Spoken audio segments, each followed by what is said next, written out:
The moving truck wheezed to a halt in front of 14 Maple Drive, Pine Crest Gardens, a suburban paradise that promised manicured lawns, synchronized sprinklers, and the soul-crushing conformity of shared paint palettes.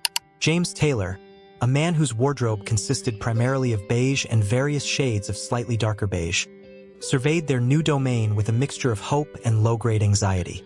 His wife, Sarah, watched from her wheelchair, a wry smile playing on her lips.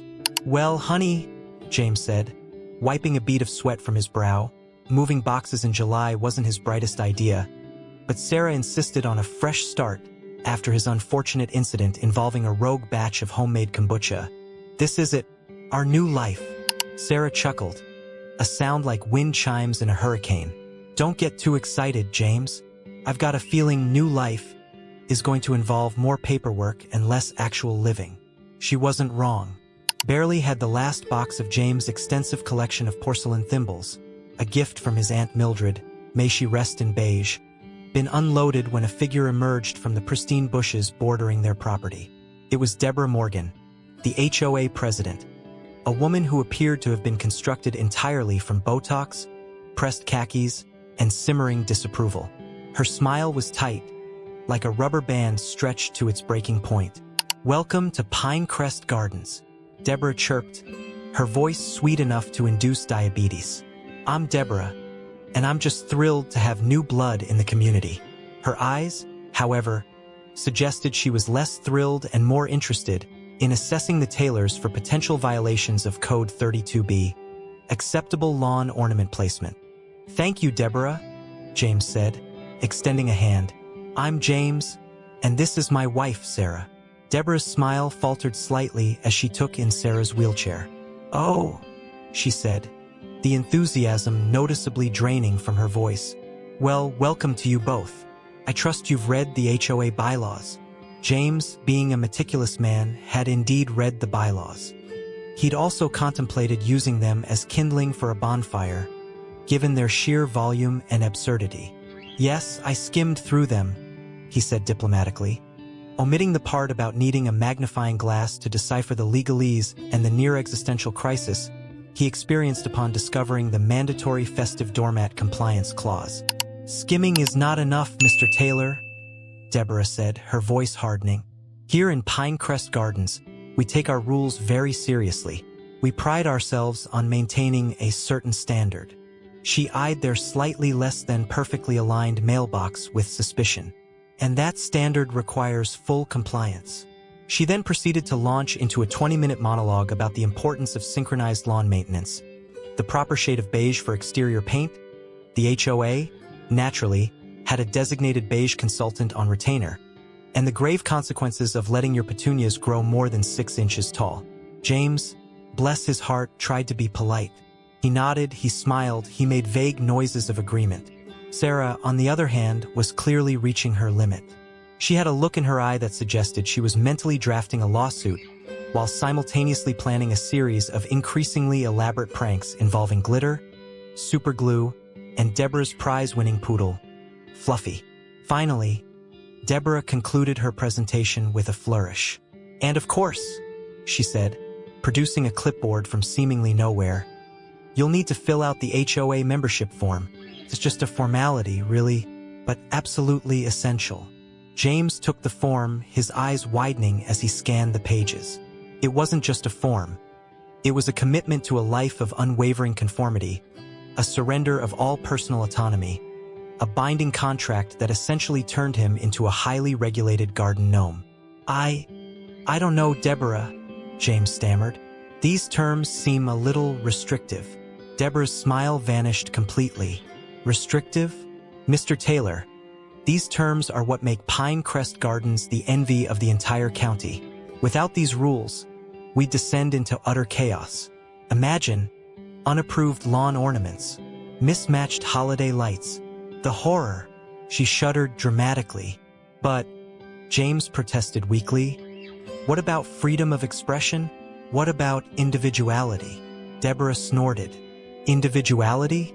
In Pine Crest Gardens, we express ourselves through the uniform placement of our solar-powered garden gnomes.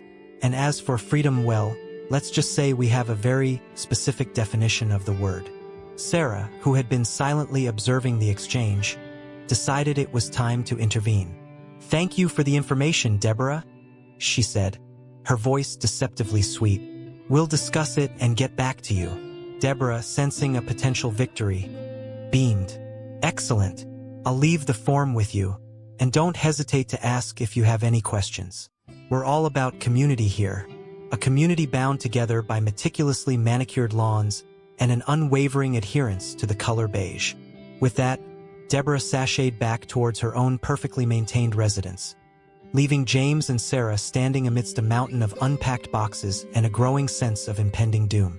"Well," Sarah said, her eyes gleaming with mischief, "this should be interesting."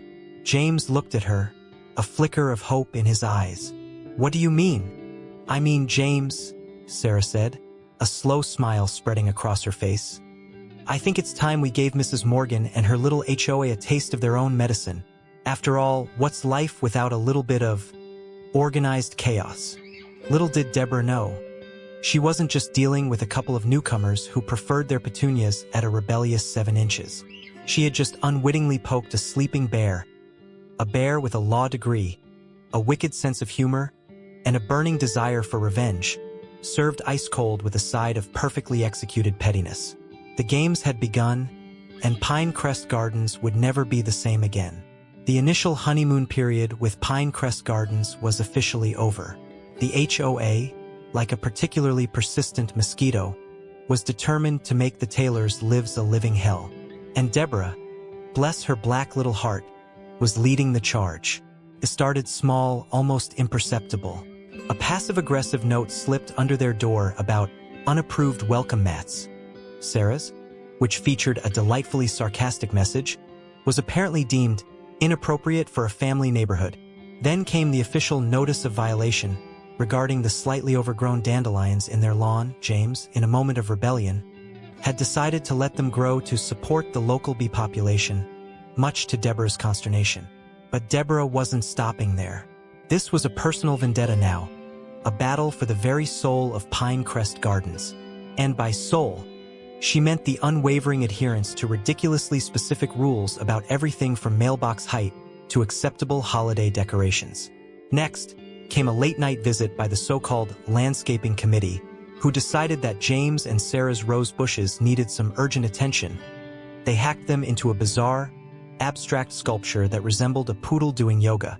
The final straw, and the incident that would forever cement Deborah's place in the Taylors' enemies list, was the Great Sprinkler Incident. One morning, James woke up to find their entire front yard flooded. Turns out, someone had accidentally reprogrammed their sprinkler system to run at full blast for 6 hours overnight. Deborah, of course, feigned ignorance, offering a saccharine apology and a suggestion to hire a reputable landscaping professional, one who, conveniently, was also on the HOA's payroll. Sarah, however, was not amused. The subtle digs, the veiled threats, the passive-aggressive landscaping, it was all wearing thin. It was time to escalate. "James," Sarah said one morning, a glint in her eyes that could melt glaciers, "I think it's time we fought fire with slightly more annoying fire." Their first act of rebellion was a masterpiece of petty revenge. They replaced their offensive welcome mat with one that read, "Welcome, unless you're from the HOA." Then, they erected a series of increasingly bizarre lawn ornaments, carefully selected to toe the line between technically allowed and utterly ridiculous. A flock of plastic flamingos wearing tiny sunglasses? Check. A life-size statue of a gnome riding a unicorn? Check. A wind chime made entirely of spoons? Check. Deborah, predictably, lost her mind. She stormed over to their house, her face contorted in a mask of pure, unadulterated rage. "This is an outrage," she shrieked, pointing at the gnome unicorn statue. "This is a clear violation of Bylaw 47, subsection C, paragraph 12, which states that all lawn ornaments must be tasteful and inoffensive. Tasteful and inoffensive are subjective terms." "Deborah," Sarah said, her voice calm and even, "besides, who are you to judge my artistic vision?" Deborah sputtered, unable to articulate her outrage. She clearly wanted to call the cops, but she knew that a gnome unicorn statue, however hideous, wasn't exactly a criminal offense. Defeated, she retreated back to her own meticulously ordered property, muttering darkly about property values and the decline of civilization. But the Taylors weren't done yet. They decided to wage a campaign of informational warfare, subtly undermining the HOA's authority with carefully placed flyers and strategically worded emails. They started a Pine Crest Gardens Truth Squad email list, where they shared stories of HOA overreach and offered tips on how to fight back against arbitrary fines.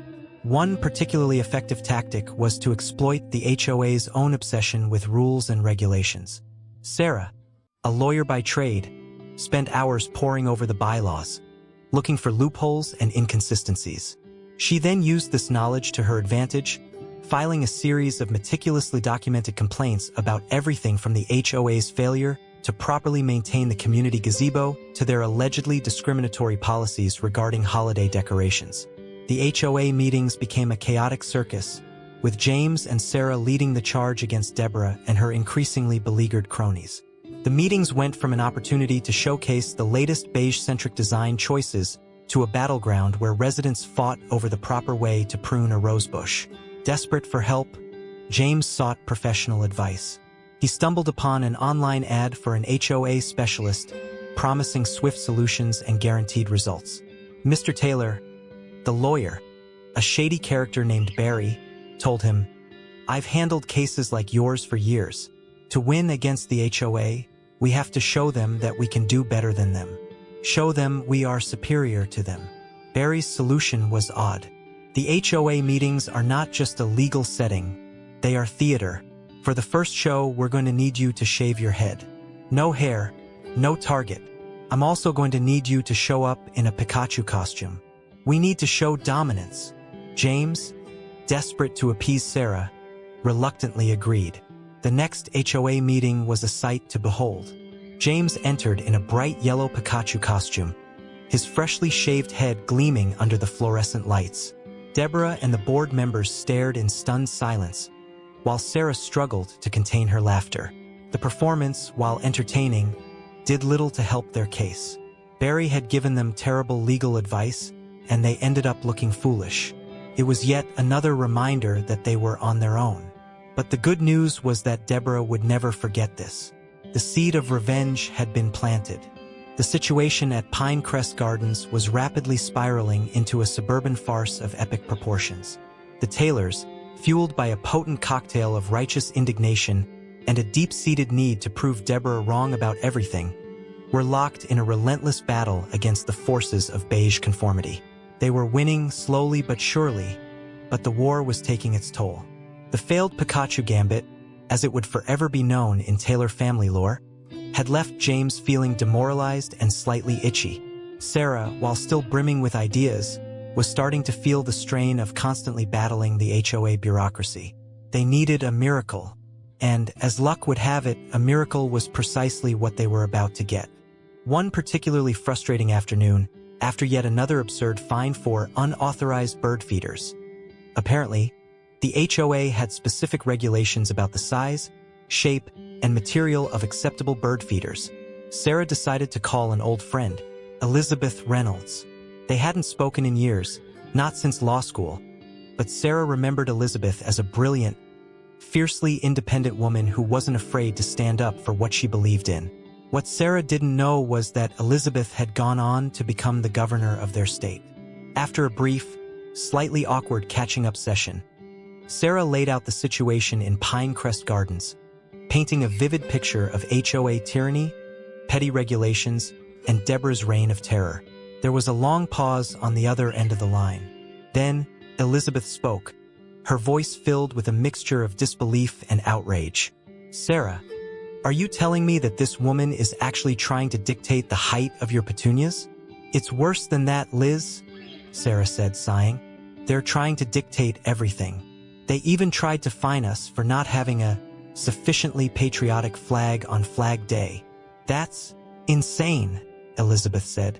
"I can't believe this is happening. And to you, of all people." Then, A steely determination entered her voice. "Tell you what, Sarah, I'm coming over." Sarah was stunned. "Liz, you're the governor. You can't just show up at my HOA meeting." "Watch me," Elizabeth said, a mischievous glint in her voice. "Besides, I've always wanted to see what these HOA things are like. I hear they're a real hoot." And so it was that, the following evening, a black SUV with tinted windows pulled up in front of 14 Maple Drive. Two stern-looking security guards emerged, followed by the governor of the state. Sarah and James greeted Elizabeth with a mixture of shock and amusement. Elizabeth, dressed in a surprisingly casual pantsuit and sensible shoes, surveyed their house with a critical eye. "So," she said, "this is the infamous 14 Maple Drive. I must say, your lawn ornaments are certainly making a statement." "We try," Sarah said, grinning. "Come on, let's go meet Deborah." The scene at the HOA meeting that evening was nothing short of surreal. The room, usually filled with the hushed tones of beige-clad conformists, was buzzing with nervous energy. Deborah, resplendent in her usual power suit and a fresh layer of Botox, was holding court, droning on about the importance of seasonal color schemes for flower beds. Then the door opened and Sarah and James walked in, followed by two imposing security guards and the governor. The room fell silent. Every head turned, every jaw dropped. Deborah, for the first time in recent memory, was speechless. Sarah, enjoying the moment immensely, stepped forward. "Everyone," she said, her voice ringing with authority, "I'd like to introduce you to a friend of mine. This is Elizabeth Reynolds. She's the governor of our state." The silence was broken by a collective gasp. Deborah's face turned a shade of pale that even the HOA's beige consultant couldn't match. She stammered, trying to regain her composure. "Governor Reynolds? What an unexpected honor." Elizabeth smiled, a shark-like grin that sent shivers down Deborah's spine. "The honor is all mine, Deborah," she said, her voice dripping with sarcasm. "I've heard so much about your unique approach to community management." Then, she turned to the rest of the room.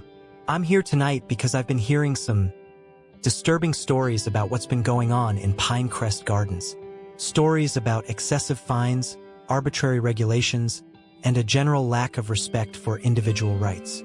She paused, letting her words sink in. "I'm here to tell you that this has to stop. Now." Deborah, finally finding her voice, tried to defend herself. "But Governor, we're just trying to maintain a certain standard. We're trying to protect property values." Elizabeth raised an eyebrow. "By harassing people and making their lives miserable? I hardly think that's the way to boost property values, Deborah. In fact, I suspect it's having the opposite effect." Then Elizabeth dropped the bombshell. "I've also been hearing some whispers about potential financial irregularities within the HOA. Misappropriation of funds, conflicts of interest, things like that." Deborah paled even further. That's ridiculous," she sputtered. "We're a perfectly transparent organization." Elizabeth smiled again, that same shark-like grin. "I'm sure you are, Deborah, but just to be on the safe side, I've asked the state attorney general to take a look at your books. Just a routine audit, of course." The color drained completely from Deborah's face. It was clear that she was in deep trouble.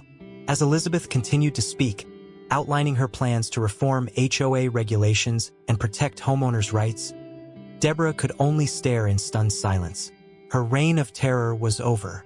Her power had been stripped away, and it had all been undone by a friend from law school. As Elizabeth left the meeting, Deborah was left standing alone, a broken woman surrounded by the wreckage of her meticulously ordered world. She looked at Sarah with a mixture of hatred and despair. Sarah simply smiled. The first stage of their revenge was complete. Now it was time to see just how deep Deborah's corruption ran. Because Sarah knew, deep down, that the routine audit was just the beginning. The governor never comes to one HOA meeting unless they want to make something truly bad happen to someone. The sweet taste of revenge, it turned out, was even sweeter than she imagined. The aftermath of the governor's explosive visit to Pinecrest Gardens was nothing short of cataclysmic. The meticulously crafted facade of HOA perfection crumbled faster than a week-old cookie left out in the sun. Deborah Morgan, once the undisputed queen of beige conformity, found herself facing a tidal wave of investigations, accusations, and public ridicule. The state attorney general's routine audit quickly morphed into a full-blown forensic accounting investigation. It turned out that Deborah, in her relentless pursuit of HOA dominance, had been engaging in a variety of creative financial practices. Money earmarked for community improvements had mysteriously vanished, reappearing in offshore accounts and funding Deborah's extensive collection of designer handbags. There were also allegations of bribery, kickbacks from preferred landscaping companies, and the aforementioned misappropriation of funds for her Botox habit, a crime against beauty, some might argue, but a crime nonetheless. As the walls closed in, Deborah's carefully constructed persona began to crack. She became increasingly erratic, lashing out at anyone who dared to question her authority. She even attempted to blame the Taylors for her troubles, accusing them of orchestrating a conspiracy to overthrow the HOA, which, to be fair, wasn't entirely untrue. Meanwhile, Sarah and James were enjoying the show immensely. They watched with glee as Deborah's empire crumbled around her, savoring every moment of her downfall. The HOA meetings, once a source of dread, became a form of bizarre entertainment. Deborah, now stripped of her power and facing imminent arrest, would rant and rave about the Taylors' unpatriotic lawn ornaments and their disrespect for community standards, while the other residents looked on with a mixture of pity and schadenfreude. The final nail in Deborah's coffin came when the state attorney general's office released its official report. The findings were damning. Deborah had engaged in a pattern of fraud, embezzlement, and abuse of power that stretched back for years. She was immediately arrested and charged with multiple felonies, including conspiracy, fraud, and the unauthorized use of beige paint samples for personal gain. The trial of Deborah Morgan became a media sensation. The story of the tyrannical HOA president and the couple who dared to defy her captivated the nation. Sarah and James were hailed as heroes, champions of lawn ornament freedom and symbols of resistance against suburban oppression. Deborah, predictably, tried to play the victim. She claimed that she was simply trying to protect the community, that she was being unfairly targeted by the Taylors and their liberal agenda. But the evidence against her was overwhelming. After a lengthy and often hilarious trial, featuring testimony from disgruntled residents, rogue landscapers, and even the HOA's former beige consultant, Deborah was found guilty on all counts. She was sentenced to a lengthy prison term, where, according to sources, she spends her days meticulously organizing her prison-issued socks by shade and complaining about the lack of appropriate beige options in the commissary. As for Pinecrest Gardens, it underwent a radical transformation. The oppressive HOA bylaws were rewritten, giving homeowners more freedom and autonomy.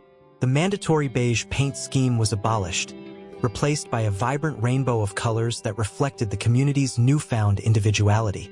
And, of course, lawn ornaments of all shapes and sizes were welcomed with open arms. Sarah and James, having successfully vanquished their nemesis and liberated their community, settled into a life of relative peace and quiet. They continued to display their collection of bizarre lawn ornaments, adding new and increasingly outrageous pieces to their collection. They even started a lawn ornament appreciation society, which held monthly meetings to celebrate the beauty and absurdity of suburban art. And what about Barry, the HOA lawyer, that convinced James to shave his head and wear a Pikachu costume? Well, it turns out he was found guilty of fraud and running many different online scams. In a final act of poetic justice, the state attorney general's office auctioned off Deborah's extensive collection of designer handbags to raise money for a fund to help victims of HOA abuse. The auction was a resounding success, raising thousands of dollars for the cause. The story of the Taylors and their battle against the HOA became a cautionary tale, a reminder that even the most oppressive forces of conformity can be defeated by a combination of wit, courage, and a well-placed gnome riding a unicorn. The moral of the story: never underestimate the power of a determined homeowner, especially one with a law degree and a penchant for petty revenge. And never, ever, mess with someone's petunias. Sarah and James are sitting on their porch, sipping lemonade and admiring their liberated lawn. The sun is setting, casting a golden glow over their bizarre and beautiful collection of lawn ornaments. Sarah, well, honey, we did it. We beat the HOA. James, yeah, we did. And I finally got to wear that Pikachu costume in public. They both laugh, a sound of pure, unadulterated joy. Hey everyone, thanks for watching. If you enjoyed this video, be sure to hit that like button and share it with your friends. And don't forget to subscribe to our channel for more hilarious stories of suburban mayhem and revenge. Also, let us know in the comments what's the craziest thing your HOA has ever done. We read all of your comments, and who knows, maybe your story will be our next video. Thanks again for watching, and we'll see you next time.